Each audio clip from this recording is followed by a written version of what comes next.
Armand Diaz with the NCGR board, and I'm talking today with Dawn Silver, who's going to be speaking at our Baltimore 2019 conference. Dawn, you're speaking on midpoints in healing, correct? That's correct. I'm very excited. Thank you for having me, and very excited to be speaking at NCGR. So midpoints in healing, I think in medical astrology, I don't know that I hear a lot about midpoints usually. Well, you know, they give kind of a picture of hidden planetary pathologies that sometimes we don't see.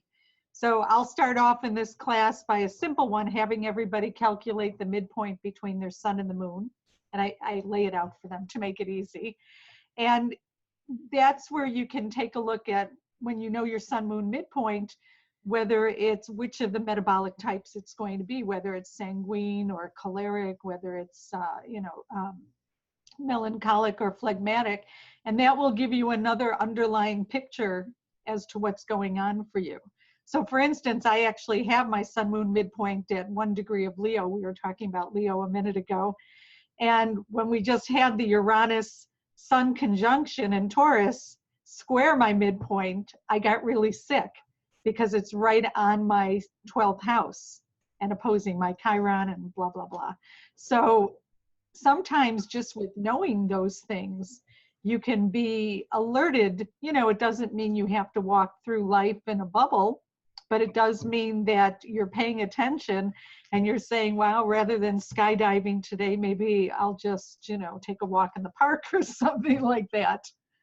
It sounds a little bit like me. Yeah, I'd like to take a walk in the park rather than skydiving. So my sun moon midpoint would be in early Leo too.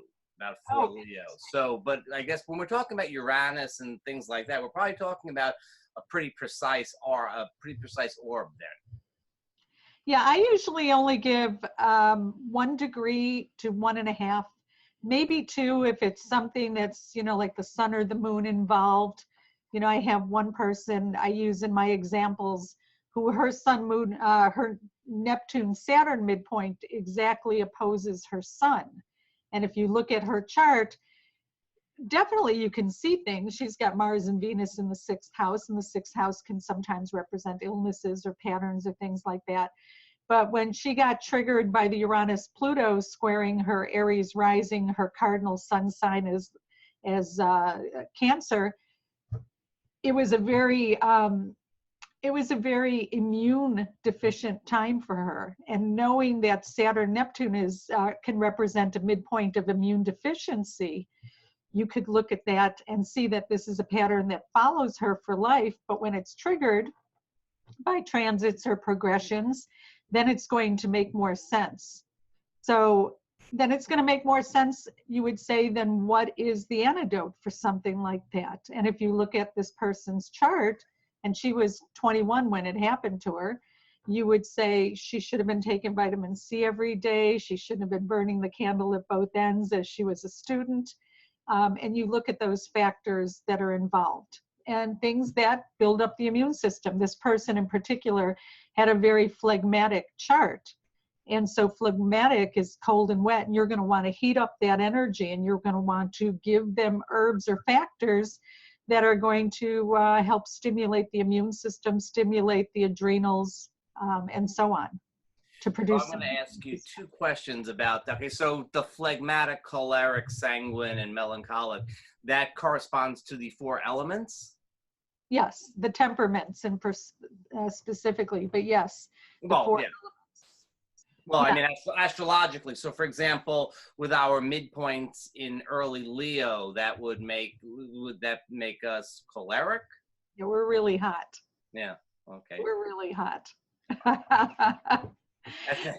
which totally doesn't sound bad.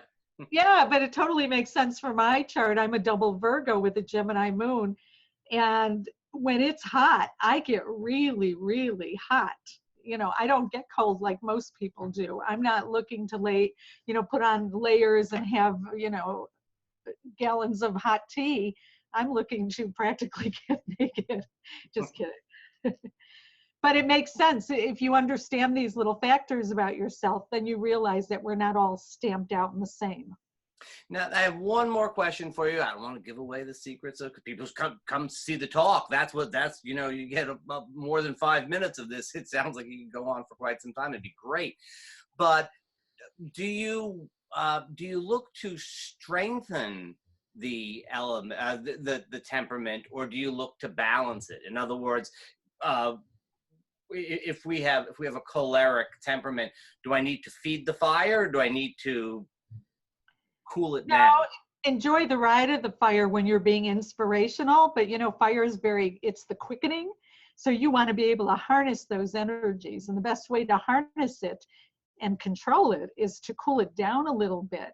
So obviously the choleric energy really represents the summer, and cucumbers, things that cool you, things like watermelon. In the Vedas, they use a lot of pomegranate for overheated conditions. So you only want to strengthen something if it's deficient. And you can look at that in an astrology chart. A chart that has no water is going to be deficient in water and maybe needing some energy of the phlegmatic. Or a chart that has no earth may need some more earthy factors to balance it out. And so you look to food and herbs and teas and things like that, but even activities. An overheated body type. I mean, I love to tell the story of when I was teaching on a cruise ship again. I like to teach on cruise ships. And we were in Tulum, and it was hot as hell. It was really hot. And everybody is having a good time, and I couldn't take it. And so I jumped in the ocean, and I was soaking wet for the rest of the tour, but at least I was cooled down and I could enjoy it. Yeah, I can see the need to balance. This is a fascinating topic. I think that one thing that people are going to get out of this is it's not just there's nothing wrong with stuff that is just theoretically interesting. I think most talks and most lectures and most astrologers are concerned with practical applications, but this is a real practical application. This is stuff you can use directly for yourself, for your clients. It sounds like it's going to be a great talk, and I'm really looking forward to it. Thank you. Well, I'm going to tell everyone, bring your chart, because we're going to go through some factors in your chart. I have lots of examples, but you're going to really look at some elements about your own astrology chart. And then we're going to look at a lot of other factors. What are the midpoints for pregnancy, the midpoints for, heart issues, all these things up and down the line. I also like to joke and say my astrologer, when I first started studying when I was 17, 18, 19, told me to become a napropath, which is what do you call it? A spinal manipulator, kind of like chiropractic. And I went through the 4-year college, have my doctor's degree, all that stuff. And lo and behold, after that journey of my life, which I could never understand why she didn't tell me to become an astrologer. That was always deeply hurtful. But I did that, and then I had a metaphysical bookstore and cafe for 20 years, organic cafe. And so I learned and gathered a lot of elements along the way to when my store closed 20 years later. I was able to go into full-time astrology, and I understood the wisdom of why she told me to get a nutritional background beforehand. Wow. Wow, that's fascinating. That's an amazing thing. So we're looking forward to your talk. Thank you. And thank you so much for talking with us today. Peace and love.